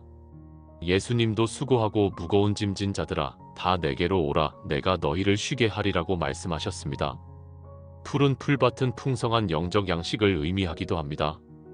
하나님의 말씀을 통해서 우리는 영적인 양식을 얻습니다. 지금 하나님의 말씀을 통해서 영적인 양식을 얻고 계십니까? 아니면 영적으로 굶주려 있습니까? 시편 23편을 필사하는 이 시간이 바로 푸른 풀밭에서 영적 양식을 먹는 시간입니다. 쉴만한 물가로 인도하시는 도다를 필사할 때는 이렇게 묵상해 보세요. 쉴만한 물가는 무엇입니까? 그것은 성령의 은혜입니다. 요한복음 7장 38절에서 예수님은 나를 믿는 자는 성경의 이름과 같이 그 배에서 생수의 강이 흘러나오리라고 말씀하셨습니다. 성령께서 우리에게 생수와 같은 은혜를 부어주십니다. 지금 내 영혼이 목마릅니까? 영적으로 갈증을 느끼십니까? 그렇다면 하나님께서 쉴만한 물가로 인도하실 것을 믿으세요. 시편 42편 1절처럼 하나님이여 사슴이 시냇물을 찾기에 갈급함같이 내 영혼이 주를 찾기에 갈급하니이다라고 기도하세요. 하나님께서는 목마른 영혼을 채워주십니다. 내 영혼을 소생시키시고를 필사할 때는 이렇게 묵상해 보세요. 지금 내 영혼이 살아있습니까? 아니면 죽어가고 있습니까? 영적으로 무감각해지고 하나님께 대한 열정이 식어가고 신앙이 형식적으로 변해가고 있지는 않습니까? 그렇다면 하나님께 영혼을 소생시켜달라고 기도하세요. 소생시킨다는 것은 죽어가던 것을 다시 살린다는 뜻입니다. 하나님께서는 죽어가는 영혼을 다시 살리실 수 있습니다. 에스겔 37장에 나오는 마른 뼈 골짜기의 환상을 기억하세요. 하나님께서 생기를 불어넣으시니 마른 뼈들이 살아나서 큰 군대가 되었습니다. 하나님께서는 우리의 죽어가는 영혼에도 생기를 불어넣으실 수 있습니다. 자기 이름을 위하여 의의 길로 인도하시는 도다를 필사할 때는 이렇게 묵상해보세요. 지금 내가 가고 있는 길이 의의 길입니까? 혹시 잘못된 길로 가고 있지는 않습니까? 죄의 유혹에 빠져 있거나 세상의 가치관을 따라가고 있지는 않습니까? 하나님께서는 우리를 의의 길로 인도하십니다. 그것도 하나님 자신의 이름을 위해서입니다. 하나님의 이름이 거룩하게 되기 위해서, 하나님의 영광이 나타나기 위해서 우리를 인도하십니다. 그러므로 우리는 확신할 수 있습니다. 하나님께서는 우리를 끝까지 포기하지 않으시고 의의 길로 인도하실 것입니다. 내가 사망의 음침한 골짜기로 다닐지라도를 필사할 때는 이렇게 묵상해보세요. 지금 내가 어두운 골짜기를 지나고 있습니까? 질병, 경제적 어려움, 관계의 파탄, 실패와 좌절 같은 어려움 속에 있습니까? 그렇다면 이 구절이 큰 위로가 될 것입니다. 하나님께서는 우리가 골짜기를 지나지 않도록 막아주시는 것이 아닙니다. 인생에는 골짜기가 있습니다. 어두운 시간이 있습니다. 그러나 하나님께서는 그 골짜기를 지날 때 함께 하십니다. 그리고 그 골짜기는 영원하지 않습니다. 다닐지라도라고 했습니다. 지나간다는 뜻입니다. 골짜기는 머무는 곳이 아니라 지나가는 곳입니다. 해를 두려워하지 않을 것은 주께서 나와 함께 하심이라를 필사할 때는 이렇게 묵상해보세요. 지금 무엇이 두렵습니까? 미래가 두렵습니까? 실패가 두렵습니까? 죽음이 두렵습니까? 그 두려움을 하나님께 솔직하게 고백하세요. 그리고 하나님께서 함께 하신다는 약속을 붙잡으세요. 이사야 41장 10절은 두려워하지 말라. 내가 너와 함께 함이라 놀라지 말라. 나는 내 하나님이 됨이라고 말씀합니다. 하나님께서 함께 하시면 두려워할 것이 없습니다. 로마서 8장 31절은 하나님이 우리를 위하시면 누가 우리를 대적하리요라고 선포합니다. 주의 지팡이와 막대기가 나를 안위하시나이다를 필사할 때는 이렇게 묵상해보세요. 하나님의 인도하심과 보호하심을 경험하고 있습니까? 하나님의 말씀이 내 인생의 지팡이와 막대기가 되고 있습니까? 시편 119편 105절은 주의 말씀은 내 발의 등이요 내 길의 빛이니이다라고 고백합니다. 하나님의 말씀이 우리의 길을 밝혀주고 인도해줍니다. 또한 하나님께서는 때로 징계를 통해서도 우리를 바른 길로 인도하십니다. 히브리서 12장 11절은 무릇 징계가 당시에는 즐거워 보이지 않고 슬퍼 보이나 후에 그로 말미암아 연단받은 자들은 의와 평강의 열매를 맺느니라고 말씀합니다. 하나님의 지팡이와 막대기는 우리를 안위합니다. 주께서 내 원수의 목전에서 내게 상을 차려주시고를 필사할 때는 이렇게 묵상해보세요. 지금 나를 힘들게 하는 사람이나 상황이 있습니까? 나를 무시하거나 비난하는 사람들이 있습니까? 나를 힘들게 하는 환경이나 조건이 있습니까? 하나님께서는 바로 그 원수들이 보는 앞에서 우리에게 상을 차려주십니다. 이것은 하나님의 역전의 은혜입니다. 욥기를 보면 욥은 모든 것을 잃고 친구들에게까지 비난을 받았습니다. 그러나 하나님께서는 욥의 나중을 처음보다 더 복되게 하셨습니다. 요셉도 형들에게 팔려가고 억울한 옥살이를 했지만 하나님께서는 그를 애굽의 총리로 세우셨습니다. 하나님께서는 우리의 억울함을 아십니다. 우리의 고통을 아십니다. 그리고 때가 되면 우리를 높이시고 회복시키십니다. 베드로전서 5장 6절은 그러므로 하나님의 능하신 손 아래에서 겸손하라. 때가 되면 너희를 높이시리라고 약속합니다. 기름을 내 머리에 부으셨으니를 필사할 때는 이렇게 묵상해보세요. 성령의 기름 부으심을 경험하고 있습니까? 하나님의 임재를 느끼고 있습니까? 아니면 영적으로 메마르고 건조합니까? 성령의 기름 부으심을 구하세요. 누가복음 11장 13절은 하늘 아버지께서 구하는 자에게 성령을 주시지 않겠느냐고 말씀합니다. 하나님께서는 구하는 자에게 성령을 부어주십니다. 사도행전 1장 8절은 오직 성령이 너희에게 임하시면 너희가 권능을 받고라고 약속합니다. 성령께서 임하시면 우리는 새로운 능력을 받습니다. 내 잔이 넘치나이다를 필사할 때는 이렇게 묵상해 보세요. 지금 내 삶에서 넘치는 것이 무엇입니까? 감사가 넘칩니까? 기쁨이 넘칩니까? 평안이 넘칩니까? 아니면 불평과 불만과 걱정만 넘칩니까? 하나님께서는 우리에게 넘치도록 주십니다. 요한복음 10장 10절에서 예수님은 내가 온 것은 양으로 생명을 얻게 하고 더 풍성히 얻게 하려는 것이라고 말씀하셨습니다. 하나님께서 주시는 축복은 빠듯한 것이 아니라 넘치는 것입니다. 에베소서 3장 20절은 하나님께서 우리가 구하거나 생각하는 모든 것에 더 넘치도록 능히 하실 이라고 고백합니다. 내 평생의 선하심과 인자하심이 반드시 나를 따르리니를 필사할 때는 이렇게 묵상해 보세요. 하나님의 선하심과 인자하심을 믿습니까? 혹시 하나님께서 나에게 좋지 않은 것을 주실까 두려워하고 있지는 않습니까? 하나님은 선하신 분입니다. 야고보서 1장 17절은 온갖 좋은 은사와 온전한 선물이 다 위로부터 빛들의 아버지께로부터 내려오나니라고 말씀합니다. 하나님께서 주시는 것은 좋은 것입니다. 로마서 8장 32절은 자기 아들을 아끼지 아니하시고 우리 모든 사람을 위하여 내주신 이가 어찌 그 아들과 함께 모든 것을 우리에게 주시지 아니하겠느냐고 반문합니다. 그리고 하나님의 선하심과 인자하심은 평생 우리를 따릅니다. 잠깐이 아닙니다. 오늘만, 내일만이 아닙니다. 평생입니다. 예레미야가 3장 22절부터 23절은 여호와의 인자와 긍휼이 무궁하심으로 우리가 진멸되지 아니함이니이다. 이것들이 아침마다 새로우니 주의 성실하심이 크시도소이다라고 고백합니다.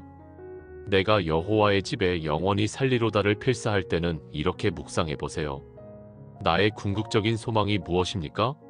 이 땅의 것입니까? 아니면 하늘의 것입니까? 이 땅의 집에 집착하고 있습니까? 아니면 영원한 하나님의 집을 사모하고 있습니까? 시편 84편 10절은 주의 궁정에서의 한 날이 다른 곳에서의 천 날보다 나은즉 악인의 장막에 사는 것보다 내 하나님의 성전 문지기로 있는 것이 좋다오니라고 고백합니다. 하나님의 집에 거하는 것이 최고의 복입니다. 그리고 우리는 언젠가 하나님의 집에 영원히 거하게 될 것입니다. 요한복음 14장 2절에서 예수님은 내 아버지 집에 거할 곳이 많도다. 그렇지 않으면 너희에게 일렀으리라. 내가 너희를 위하여 거처를 예비하러 가노니라고 약속하셨습니다. 예수님께서는 지금도 우리를 위해 처소를 예비하고 계십니다. 그리고 때가 되면 우리를 그곳으로 데려가실 것입니다. 이렇게 시편 23편의 각 구절을 깊이 묵상하면서 필사하세요. 그러면 단순히 글씨를 쓰는 것이 아니라 하나님과 깊은 교제를 나누는 시간이 될 것입니다. 이영숙 권사님이 경험했던 그 은혜를 여러분도 경험하게 될 것입니다. 이제 시편 23편 필사를 통해 우리가 얻을 수 있는 구체적인 유익들을 정리해 보겠습니다. 첫째, 하나님과의 친밀한 관계가 회복됩니다. 매일 하나님의 말씀을 묵상하면서 하나님을 더 깊이 알게 되고 하나님과 더 가까워집니다. 권사님도 처음에는 하나님이 멀게만 느껴졌지만 시편 23편을 필사하면서 점점 하나님을 가까이 경험하게 되었습니다. 둘째, 마음의 평안이 찾아옵니다. 시편 23편은 평안의 말씀입니다. 여호와께서 나의 목자가 되신다는 확신, 사망의 음침한 골짜기에서도 함께 하신다는 약속이 우리에게 깊은 평안을 줍니다. 권사님도 불안과 걱정으로 가득했던 마음이 점점 평안으로 채워지는 것을 경험했습니다. 셋째, 감사가 넘치게 됩니다. 필사를 계속하다 보면 하나님께서 얼마나 많은 은혜를 베푸셨는지 깨닫게 됩니다. 내게 부족함이 없게 하시고 푸른 풀밭과 쉴만한 물가로 인도하시고 원수의 목전에서 상을 차려주시는 하나님의 은혜를 발견하게 됩니다. 그러면 자연스럽게 감사가 넘치게 됩니다. 넷째, 믿음이 성장합니다. 하나님의 약속을 매일 묵상하면서 그 약속을 붙잡는 믿음이 자라납니다.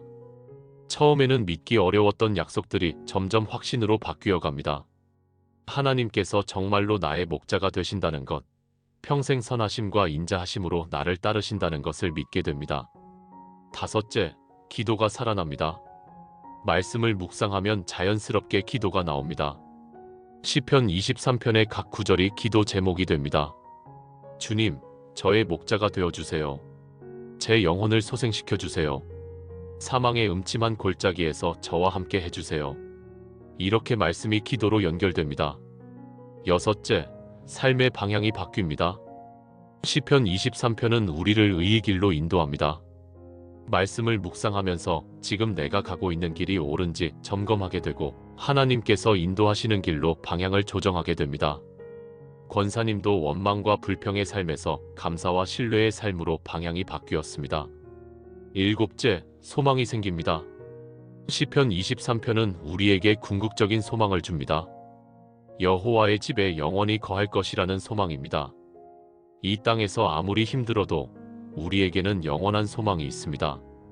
이 소망이 우리로 하여금 현재의 어려움을 견딜 수 있게 합니다. 여덟째, 다른 사람들에게 위로가 됩니다. 시편 23편을 통해 받은 은혜는 나만 간직하는 것이 아니라 다른 사람들과 나누게 됩니다. 권사님도 구역 모임과 새벽 기도회에서 간증을 나누면서 많은 사람들에게 위로와 격려가 되었습니다. 우리가 받은 은혜는 다른 사람들에게 흘러가야 합니다. 아홉째, 말씀이 암송됩니다. 100일 동안 매일 시편 23편을 필사하다 보면 자연스럽게 암송이 됩니다.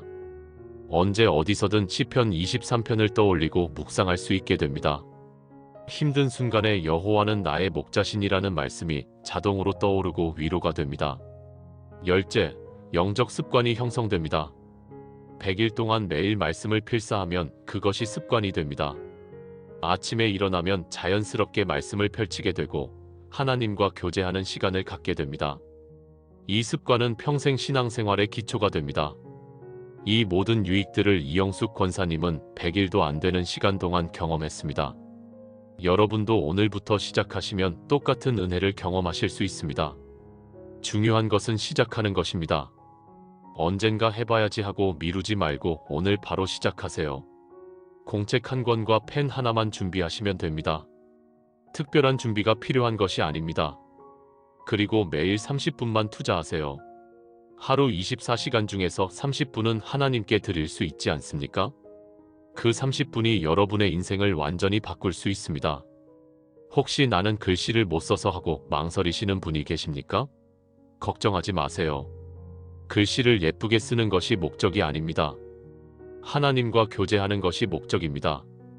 권사님의 남편도 처음에는 글씨를 못 쓴다고 망설였지만 시작하고 나니 전혀 문제가 되지 않았습니다. 혹시 나는 너무 바빠서 하고 망설이시는 분이 계십니까? 우리는 모두 바쁩니다. 그러나 시간은 만드는 것입니다. 정말 중요한 일을 위해서는 시간을 낼 수 있습니다. 하나님과의 교제보다 더 중요한 일이 무엇입니까? 30분 일찍 일어나거나 30분 늦게 자거나 다른 일을 30분 줄이면 시간을 낼 수 있습니다. 혹시 나는 신앙이 약해서 하고 망설이시는 분이 계십니까? 오히려 신앙이 약한 사람일수록 더 필요합니다. 시편 23편 필사는 연약한 신앙을 강하게 만들어줍니다. 권사님도 신앙이 바닥까지 떨어져 있을 때 시작했습니다. 그리고 하나님께서 그 연약함을 강함으로 바꿔주셨습니다. 혹시 나는 이미 늙어서 하고 망설이시는 분이 계십니까? 나이는 문제가 되지 않습니다. 권사님도 60대 초반에 시작하셨습니다. 80대, 90대에도 할 수 있습니다. 오히려 나이가 들수록 더 필요합니다. 말씀을 묵상하면서 하나님과 깊은 교제를 나누는 것은 나이와 상관없이 모든 사람에게 필요합니다. 혹시 나는 시작했다가 중도에 포기할까봐 걱정하시는 분이 계십니까? 중도에 포기할까봐 걱정해서 아예 시작하지 않는 것보다는 일단 시작하는 것이 낫습니다. 혹시 중간에 며칠 쉬게 되더라도 다시 시작하면 됩니다. 완벽하게 하려고 애쓰지 말고 그냥 시작하세요. 이제 실제로 오늘 어떻게 시작할 수 있는지 단계별로 안내해 드리겠습니다. 첫 번째 단계, 지금 바로 공책과 펜을 준비하세요. 집에 있는 공책이면 충분합니다. 새로 살 필요도 없습니다. 다만 앞으로 100일 동안 사용할 것이니 페이지가 충분한 공책을 택하세요. 대략 100페이지 정도면 됩니다. 두 번째 단계, 첫 페이지에 제목을 쓰세요. 시편 23편 필사 100일 같은 제목을 쓰고 시작 날짜를 적으세요. 그리고 간단한 기도문을 쓸 수도 있습니다. 하나님 아버지, 앞으로 100일 동안 시편 23편을 필사하면서 주님을 더 깊이 알기를 원합니다. 이 시간을 통해 주님께서 나에게 말씀해 주세요. 예수님의 이름으로 기도합니다. 아멘. 세 번째 단계, 매일 필사할 시간을 정하세요. 아침, 점심, 저녁 중 언제가 좋습니까? 가능하면 조용하고 방해받지 않는 시간을 택하세요. 그리고 그 시간을 지키기로 결단하세요. 달력에 표시해 두거나 휴대폰에 알람을 설정해 두는 것도 좋습니다. 네 번째 단계, 가족에게 알리세요. 나는 앞으로 100일 동안 매일 아침 6시에 시편 23편을 필사할 것입니다. 그 시간에는 방해하지 말아주세요. 이렇게 선언하면 가족들도 협조해 줄 것이고 여러분도 더 책임감을 가지고 실천할 수 있습니다. 다섯 번째 단계, 오늘 바로 첫 번째 필사를 하세요. 내일부터 하겠다고 미루지 마세요. 지금 바로 성경을 펼쳐서 시편 23편을 찾으세요. 그리고 첫 구절 여호와는 나의 목자시니 내게 부족함이 없으리로다부터 천천히 쓰기 시작하세요. 여섯 번째 단계, 필사하면서 묵상하세요. 그냥 기계적으로 쓰지 마시고 한 구절 한 구절의 의미를 생각하면서 쓰세요. 특별히 마음에 와닿는 구절이 있으면 그곳에서 잠시 멈추어 더 깊이 묵상하세요. 일곱 번째 단계, 필사를 마친 후 짧은 기도를 하세요. 오늘 묵상한 말씀을 가지고 하나님께 기도하세요. 5분이면 충분합니다. 하나님, 오늘 여호와는 나의 목자신이라는 말씀이 제 마음에 와닿았습니다. 정말로 주님께서 저의 목자가 되어주시니 감사합니다. 여덟 번째 단계, 날짜와 간단한 메모를 남기세요. 2025년 11월 5일, 오늘은 시편 23편 필사 첫날. 여호와는 나의 목자신이라는 말씀에서 위로를 받았다. 이렇게 간단한 메모만으로도 나중에 큰 도움이 됩니다. 아홉 번째 단계, 내일도 같은 시간에 다시 필사하세요. 그리고 모레도, 글피도 계속하세요. 처음 일주일이 가장 힘듭니다. 일주일을 넘기면 조금씩 습관이 됩니다. 한 달을 넘기면 더욱 자연스러워집니다. 100일을 채우면 평생의 습관이 됩니다. 열 번째 단계, 다른 사람들과 함께 하세요. 가족이나 친구에게 나 지금 시편 23편 필사하고 있는데 너도 같이 해볼래? 하고 권유하세요. 혼자보다 함께 할 때 더욱 큰 은혜가 됩니다. 일주일에 한 번씩 만나서 서로의 은혜를 나누면 더욱 좋습니다. 이제 시편 23편 필사를 하면서 피해야 할 몇 가지 실수들을 말씀드리겠습니다. 첫째, 너무 완벽하게 하려고 애쓰지 마세요. 글씨가 삐뚤어져도 괜찮습니다. 하루를 빠뜨려도 괜찮습니다. 완벽을 추구하다가 오히려 중도에 포기하는 경우가 많습니다. 중요한 것은 완벽함이 아니라 꾸준함입니다. 둘째, 너무 빨리 쓰지 마세요. 빨리 쓰고 끝내는 것이 목적이 아닙니다. 천천히 한 글자 한 글자 묵상하면서 쓰는 것이 중요합니다. 10분 만에 끝내려고 서두르지 말고 30분 정도 충분한 시간을 가지고 쓰세요. 셋째, 다른 사람과 비교하지 마세요. 누군가는 더 예쁜 글씨로 쓸 수도 있고 누군가는 더 깊은 묵상을 할 수도 있습니다. 그러나 중요한 것은 다른 사람이 아니라 나 자신입니다. 하나님께서는 각 사람에게 각자의 방식으로 말씀하십니다. 넷째, 의무감으로 하지 마세요. 억지로 하면 오래 지속할 수 없습니다. 하나님과 교제하는 기쁨으로 하세요. 처음에는 의무처럼 느껴질 수 있지만 계속하다 보면 기쁨으로 바뀝니다. 권사님도 처음에는 목사님의 권유로 시작했지만 나중에는 기쁨으로 계속했습니다. 다섯째, 변화를 조급하게 기대하지 마세요. 권사님도 처음 며칠은 아무런 변화를 느끼지 못했습니다. 한 달쯤 지나서야 작은 변화를 느끼기 시작했고 석 달쯤 되니 확실한 변화를 경험했습니다. 하나님께서는 우리를 단숨에 변화시키기보다는 점진적으로 변화시키십니다. 여섯째, 혼자만의 경험으로 간직하지 마세요. 시편 23편을 통해 받은 은혜는 다른 사람들과 나누어야 합니다. 적절한 때에 가족, 친구, 교회 식구들에게 간증하세요. 권사님도 자신의 간증을 나누면서 많은 사람들에게 유익을 끼쳤습니다. 일곱째, 100일이 끝나면 그만두지 마세요. 100일은 시작일 뿐입니다. 계속해서 시편 23편을 필사할 수도 있고 다른 말씀으로 확장할 수도 있습니다. 중요한 것은 말씀 묵상이 평생의 습관이 되는 것입니다. 이제 시편 23편과 관련된 다른 성경 구절들을 살펴보겠습니다. 시편 23편의 진리는 성경 전체에 걸쳐 반복되어 나타납니다. 이 구절들을 함께 묵상하면 시편 23편을 더욱 풍성하게 이해할 수 있습니다. 요한복음 10장 11절에서 예수님은 나는 선한 목자라. 선한 목자는 양들을 위하여 목숨을 버리거니와라고 말씀하셨습니다. 예수님께서 바로 시편 23편에 나오는 그 목자이십니다. 예수님께서는 우리를 위해 목숨까지 버리신 선한 목자이십니다. 이사야 40장 11절은 그는 목자같이 양떼를 먹이시며 어린 양을 그 팔로 모아 품에 안으시며 젖먹이는 암컷들을 온순히 인도하시리로다라고 말씀합니다. 하나님께서는 우리를 부드럽게 인도하시는 목자이십니다. 에스겔 34장 15절은 내가 친히 내 양떼를 먹이며 내가 그것들을 눕히리라 주 여호와의 말씀이니라고 선포합니다. 하나님께서 직접 우리의 목자가 되어주십니다. 시편 95편 7절은 그는 우리의 하나님이시요 우리는 그가 기르시는 백성이며 그의 손이 돌보시는 양이기 때문이라고 고백합니다. 우리는 하나님의 양입니다. 히브리서 13장 20절은 양의 큰 목자이신 우리 주 예수를 영원한 언약의 피로 죽은 자 가운데서 이끌어내신 평강의 하나님이라고 선포합니다. 예수님은 양의 큰 목자이십니다.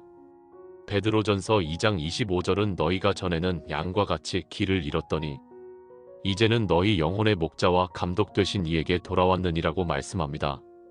우리는 길을 잃은 양이었지만 이제 목자께로 돌아왔습니다.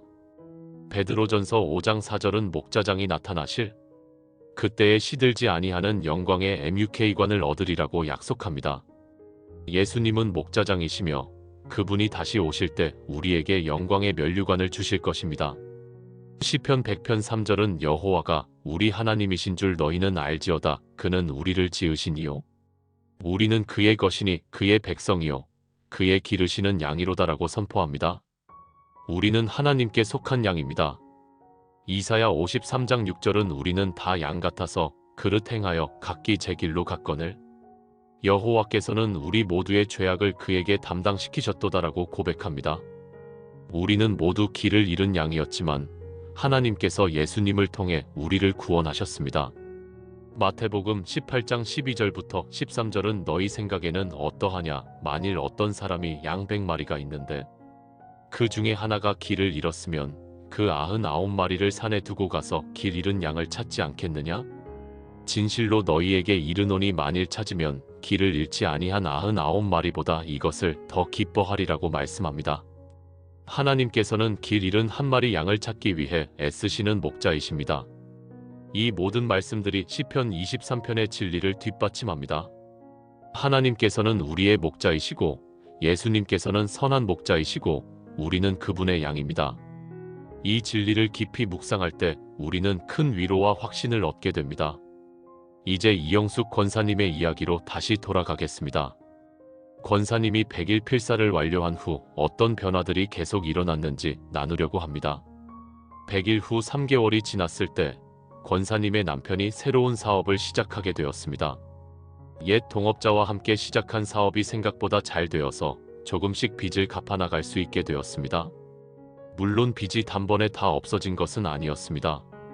여전히 갚아야 할 빚이 많았고 경제적으로 여유롭지도 않았습니다. 그러나 권사님의 마음은 완전히 달라져 있었습니다. 예전 같으면 조금만 어려워도 불안해하고 걱정했을 텐데 이제는 하나님께서 인도하실 것을 확신하고 감사하며 살아갈 수 있게 되었습니다. 100일 후 6개월이 지났을 때 권사님은 교회에서 새로운 사역을 맡게 되었습니다. 담임 목사님께서 권사님에게 어려움을 겪고 있는 성도들을 신방하고 위로하는 사역을 맡아달라고 부탁하셨습니다. 권사님은 자신이 경험한 하나님의 은혜를 다른 사람들과 나누는 것이 너무 기쁘다고 하셨습니다. 권사님은 어려움을 겪고 있는 성도들을 찾아가서 자신의 간증을 나누고 시편 23편을 함께 읽고 필사를 권유했습니다. 그리고 실제로 많은 성도들이 시편 23편 필사를 시작했고 변화를 경험했습니다. 어떤 권사님은 우울증에서 벗어났고 어떤 집사님은 가정의 평안을 되찾았고 어떤 성도님은 신앙의 확신을 얻었습니다. 100일 후 1년이 지났을 때 권사님 부부는 작은 교회를 개척하게 되었습니다. 담임 목사님의 축복 가운데 작은 개척교회를 시작한 것입니다. 교회 이름은 선한 목자 교회였습니다. 시편 23편의 은혜를 기억하며 지은 이름이었습니다. 교회는 작았지만 모이는 성도들마다 시편 23편의 은혜를 경험하고 변화되어가는 아름다운 공동체가 되었습니다. 권사님은 지금도 매일 아침 시편 23편을 필사하고 계십니다. 이제는 1000일을 훨씬 넘었지만 여전히 매일 새로운 은혜를 경험한다고 하십니다. 같은 말씀인데도 매번 다르게 다가오고 그날그날 필요한 위로와 격려를 주신다고 합니다. 권사님은 이렇게 고백하십니다. 100일 전 저는 완전히 무너져 있었습니다. 모든 것을 잃었고 희망도 없었고 하나님조차 멀게만 느껴졌습니다. 그런데 하나님께서는 시편 23편이라는 짧은 말씀을 통해서 저를 완전히 새롭게 만들어 주셨습니다. 상황이 먼저 바뀐 것이 아니라 제 마음이 먼저 바뀌었습니다. 그리고 마음이 바뀌고 나니 모든 것이 달라졌습니다. 권사님은 계속해서 말씀하십니다. 저는 이제 압니다. 하나님께서 정말로 나의 목자가 되신다는 것을, 내게 부족함이 없게 하신다는 것을, 사망의 음침한 골짜기에서도 함께 하신다는 것을, 평생 선하심과 인자하심으로 나를 따르신다는 것을 말입니다. 이것은 단순히 성경에 기록된 말씀이 아니라 제가 실제로 경험한 살아있는 진리입니다. 사랑하는 여러분, 이영숙 권사님의 간증을 들으시면서 어떤 생각이 드십니까? 혹시 저 사람은 특별해서 그런 은혜를 받았겠지? 나 같은 사람은 안 될 거야 하는 생각이 드십니까? 그렇지 않습니다. 권사님은 특별한 사람이 아니었습니다. 우리와 똑같이 평범한 사람이었고 오히려 우리보다 더 연약하고 힘든 상황에 있었던 사람입니다. 그런데 하나님께서는 그 연약한 사람을 통해서 놀라운 일을 행하셨습니다. 시편 23편이라는 말씀을 통해서 권사님을 변화시키셨고 그 변화가 가족에게 영향을 미쳤고 교회에 영향을 미쳤고 결국 많은 사람들에게 축복이 되었습니다. 하나님께서는 우리를 통해서도 똑같은 일을 하실 수 있습니다. 중요한 것은 하나님의 말씀입니다. 말씀은 살아있고 운동력이 있습니다. 말씀은 우리를 변화시키는 능력이 있습니다. 로마서 10장 17절은 그러므로 믿음은 들음에서 나며 들음은 그리스도의 말씀으로 말미암았느니라고 선포합니다. 말씀을 들을 때 믿음이 생깁니다. 야고보서 1장 21절은 그러므로 모든 더러운 것과 넘치는 악을 내버리고 너희 영혼을 능히 구원할 바 마음에 심어진 말씀을 온유함으로 받으라고 권면합니다. 말씀은 우리 영혼을 구원할 능력이 있습니다. 디모데후서 3장 16절부터 17절은 모든 성경은 하나님의 감동으로 된 것으로 교훈과 책망과 바르게 함과 의로 교육하기에 유익하니 이는 하나님의 사람으로 온전하게 하며 모든 선한 일을 행할 능력을 갖추게 하려 함이라고 말씀합니다.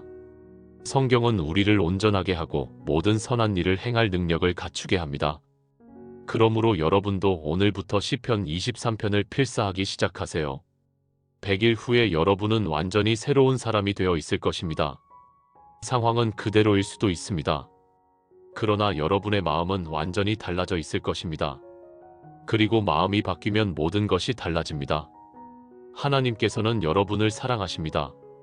하나님께서는 여러분의 목자가 되기를 원하십니다. 여러분을 푸른 풀밭과 쉴만한 물가로 인도하기를 원하십니다. 여러분의 영혼을 소생시키기를 원하십니다. 사망의 음침한 골짜기에서도 함께 하기를 원하십니다. 원수의 목전에서 상을 차려주기를 원하십니다. 평생 선하심과 인자하심으로 여러분을 따르기를 원하십니다. 그러니 하나님께 마음 문을 여세요. 시편 23편을 필사하면서 하나님의 음성을 들으세요. 하나님께서 여러분에게 무엇을 말씀하시는지 귀를 기울이세요. 그리면 여러분도 이영숙 권사님처럼 놀라운 변화를 경험하게 될 것입니다. 마지막으로 시편 23편을 필사할 때 도움이 될 몇 가지 추가 제안을 드리겠습니다. 첫째, 찬송가와 함께 묵상하세요. 시편 23편을 가사로 한 찬송가들이 많이 있습니다. 찬송가 430장주와 같이 길 가는 것이나 찬송가 570장주는 나를 기르시는 목자 같은 찬송을 부르면서 묵상하면 더욱 은혜가 됩니다. 둘째, 다른 번역본도 함께 읽어보세요.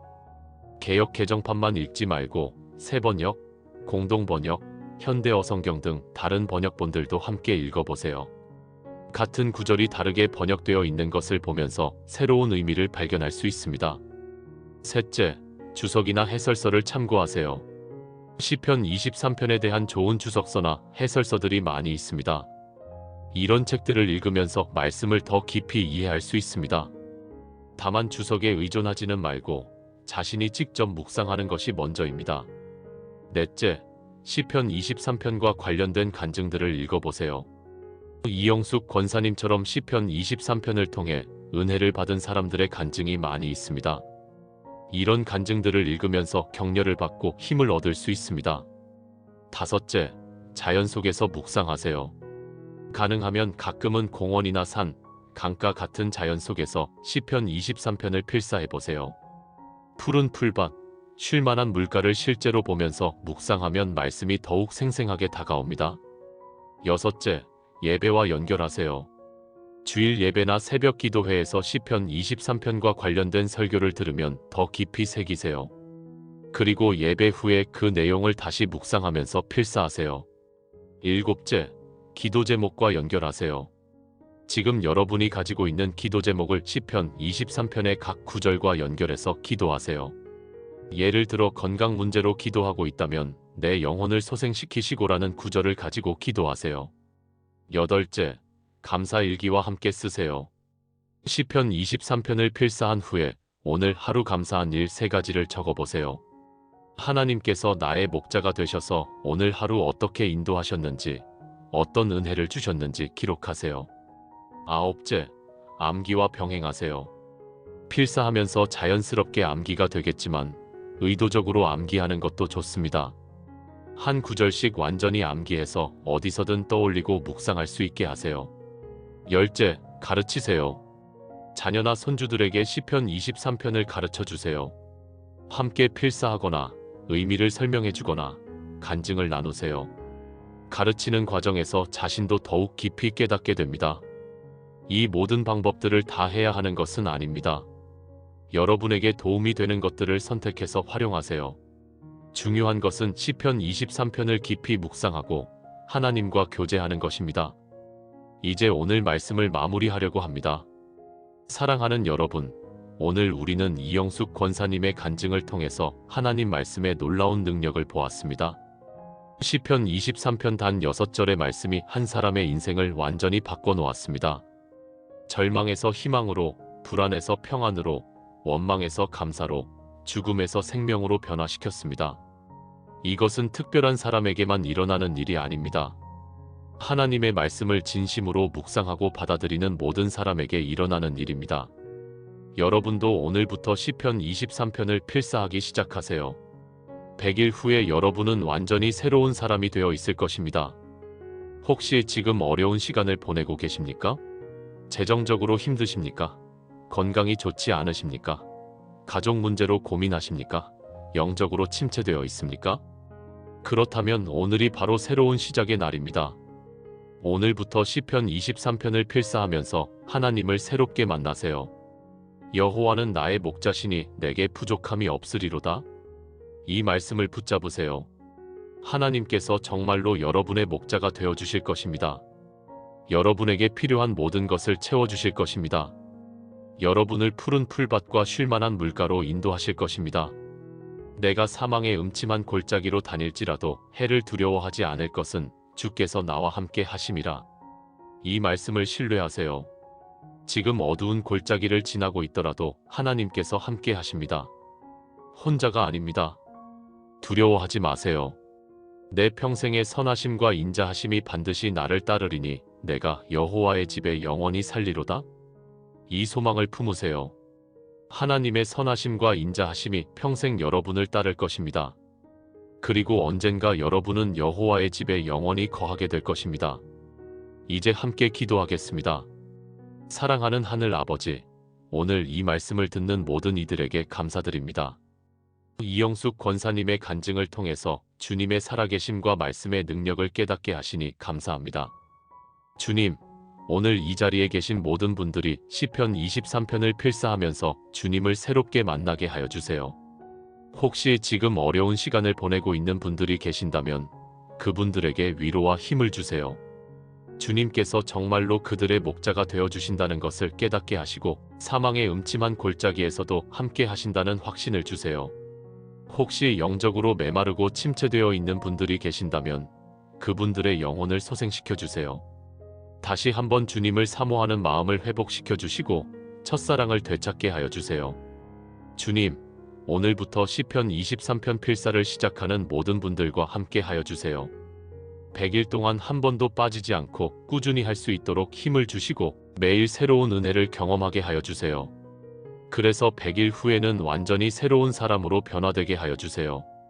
주님, 시편 23편을 필사하면서 받은 은혜가 혼자만 간직하는 것이 아니라 가족과 이웃에게도 흘러가게 하여 주세요. 그래서 많은 사람들이 주님의 사랑과 은혜를 경험하게 하여 주세요. 주님, 우리 모두가 여호와의 집에 영원히 거하는 그날까지 평생 주님을 따라가게 하여 주세요. 주님의 선하심과 인자하심이 우리 평생에 함께 하시기를 간절히 기도드립니다. 이 모든 말씀 예수 그리스도의 이름으로 기도드립니다. 아멘. 사랑하는 여러분, 오늘 이 시간이 여러분에게 큰 축복이 되기를 바랍니다. 시편 23편 필사를 통해서 여러분의 인생이 완전히 새로워지기를 기도합니다. 100일 후에 여러분이 간증하는 그날을 기대합니다. 하나님께서 여러분과 함께 하실 것입니다. 하나님께서 여러분의 목자가 되어 주실 것입니다. 하나님의 선하심과 인자하심이 평생 여러분을 따를 것입니다. 믿으시기 바랍니다. 감사합니다.